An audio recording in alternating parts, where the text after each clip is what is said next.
Hello friends, once again welcome back to my channel. I am your maths friend Deepika and you are watching my channel named Maths with Arna.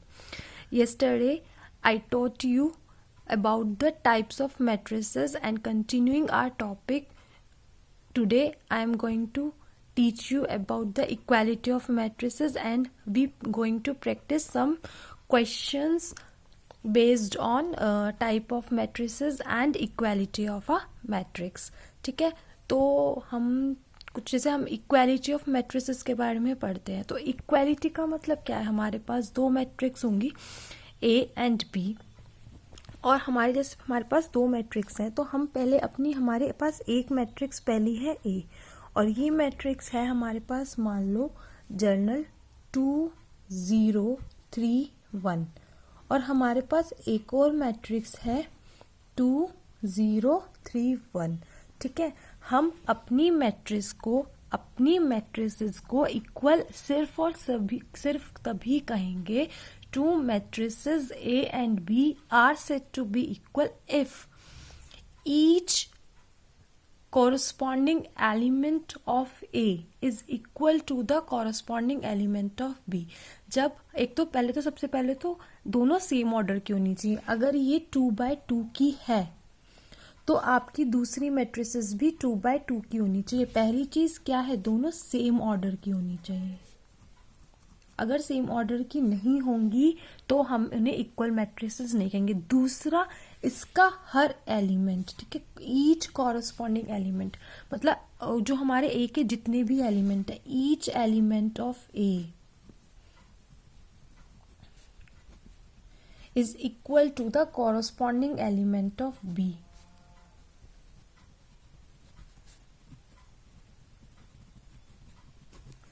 यानी कि ए के जितने भी elements हैं वो B के corresponding elements के equal होने चाहिए. जैसे अगर हम अपनी ए का A11, ठीक है, ए का वो बी के 1 के इक्वल होना चाहिए. ए मैट्रिसेस का फर्स्ट रो का फर्स्ट एलिमेंट बी मैट्रिसेस के फर्स्ट रो के फर्स्ट एलिमेंट के इक्वल होना चाहिए.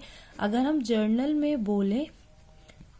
फॉर्म में बोले तो हमारे जो A I J है, ठीक है, मैट्रिसेस A I J है, वो इक्वल होनी चाहिए BI J के. यानी कि इसका देखो first row first column element 2 है, इसका first row first column element 2 है, दोनों इक्वल. इसका first row second column element 3 है, इसका first row second column element 3 है.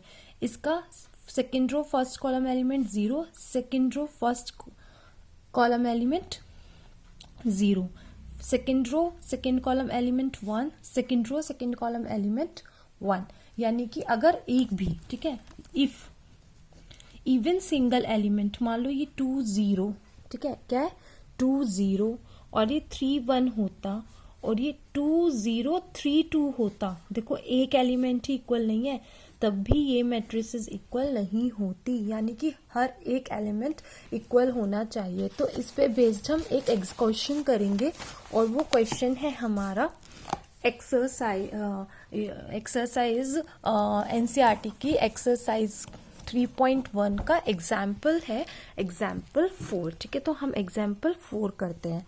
तो एग्जाम्पल 4 ये कहता है कि एक मैट्रिक्स है हमारी x + 3 z + 4 2y - 7 -6 b - 3 a - 1 -21 0 0 equal to 0 - 6 2b + 4 6 - 3 -21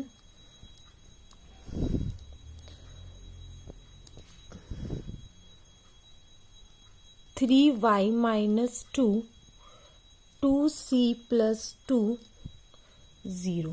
ठीक है, ये हमारे पास दो मैट्रिसेस हैं और ये क्या कहती है कि इफ देखो दोनों मैट्रिसेस इक्वल दी हुई है. इफ ये दोनों मैट्रिसेस इक्वल है तो जितने भी इसमें अननोन एलिमेंट है, x है, z है, y है और आपका b है, इनकी वैल्यू निकालनी है. तो अभी हमने पढ़ा मैट्रिसेस इक्वल कब होती हैं? जब each element of one matrix is equal to the corresponding element of other matrix, यानी कि इसका हर एक एलिमेंट अगर इसके इक्वल होगा तो ये मैट्रिक्स इक्वल होंगी। अब हमें ये दिया हुआ है तो हम इक्वालिटी ऑफ मैट्रिसेस की डेफिनेशन का यूज करते हुए x+3, ठीक है, ये x+3 किसके इक्वल होगा, इस जीरो के।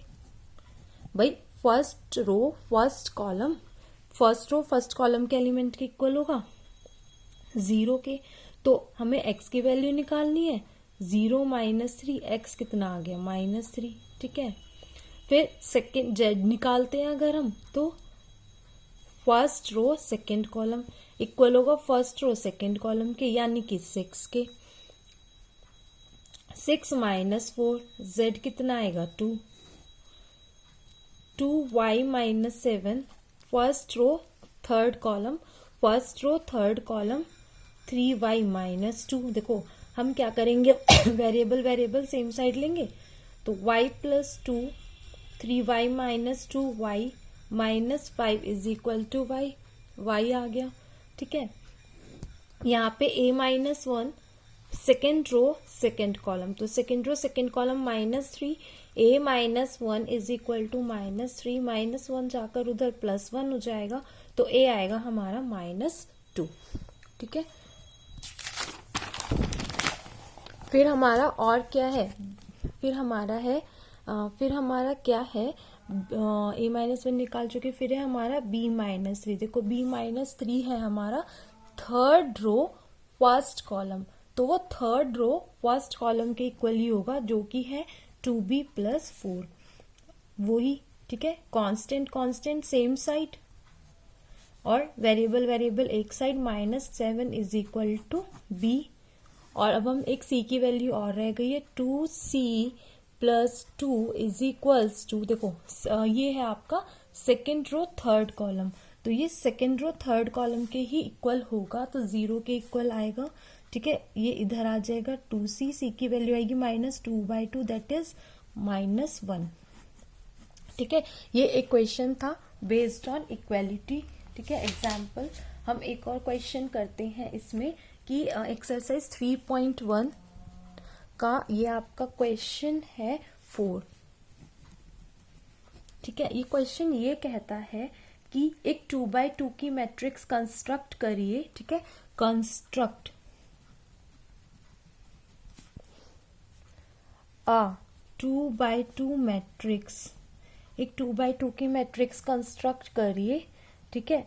ए और उसके एलिमेंट्स का नेम देखो क्या होगा, a/j होगा, whose elements are given by, देखो रिलेशन दिया हुआ है, हुज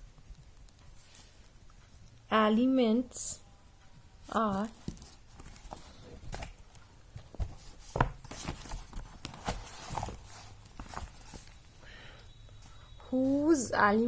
आर गिवन बाय, हमें एलिमेंट्स ये दिए हुए हैं, ए रिलेशन दिया हुआ है, aij = i + j अपॉन का स्क्वायर अपॉन 2। तो देखो अगर हमारी 2x2 की मैट्रिसेस है तो i भी 2 से बड़ा नहीं जाएगा, ठीक है। रोज भी 2 से बड़ी नहीं होंगी और कॉलम भी 2 से बड़ी नहीं होंगी, तो हमारे पास क्या एलिमेंट्स होंगे 2x2 की मैट्रिसेस के लिए, 2x2 की मैट्रिसेस है तो a11 होगा, a12 होगा, a21 होगा, a12 होगा, a22 होगा, यानी कि a11 first row first column, a12 first row second column, a21 second row first column, a22 second row second column. तो देखो पहले हम a11 फाइंड कर लेते हैं, तो हमारा i भी 1 है और j भी 1 है, अपॉन 2 इसका स्क्वायर है, 1 + 1 2 होता है, 2 का स्क्वायर अपॉन 2, 2 का स्क्वायर हमारा होता है 4, 4/2, 2 2 = 4, यानी कि 2 आया, ठीक है। a11 निकाल लिया। अब हम a12 निकालते हैं, फर्स्ट रो सेकंड कॉलम निकालते हैं, i1 है, j2 है, उसका स्क्वायर अपॉन 2, i12 2 + 1 3, 3 का स्क्वायर अपॉन 2, 3 3 = 9/2, ठीक है। a12 आ गया। अब हम अपना a21 निकालते हैं, ठीक है। a second row first column, यानी कि अब की बार हमारा i2 है, j1 है, उसका स्क्वायर अपॉन 2, 2 + 1 वही 3 का स्क्वायर अपॉन 2 यानी कि 9/2। 9/2 हो गया। अब आप निकालो A22 निकालोगे तो I भी 2 और J भी 2 का स्क्वायर अपॉन 2, 2 + 2 4 का स्क्वायर अपॉन 2, 4 4 जो 16 अपॉन 2 दैट इज 8। ठीक है, तो हमारी मैट्रिक्स क्या हुई? A11 कितना आया? 2। A12 कितना आया? 9/2। A21 कितना आया? 9/2। और A22 कितना आया? 8। तो ये हमारी मैट्रिसेस हुई 2, 9/2, 9/2, 2, 8 और ये 2/2 ऑर्डर की है। मान लो हम, तो आप इससे बेसिस जो है और अपने एग्जाम्पल्स करिएगा। ठीक है, इसमें हम एक एग्जाम्पल इसके क्वेश्चन कर लिएगा, क्वेश्चन नंबर 5 करने की कोशिश कीजिएगा।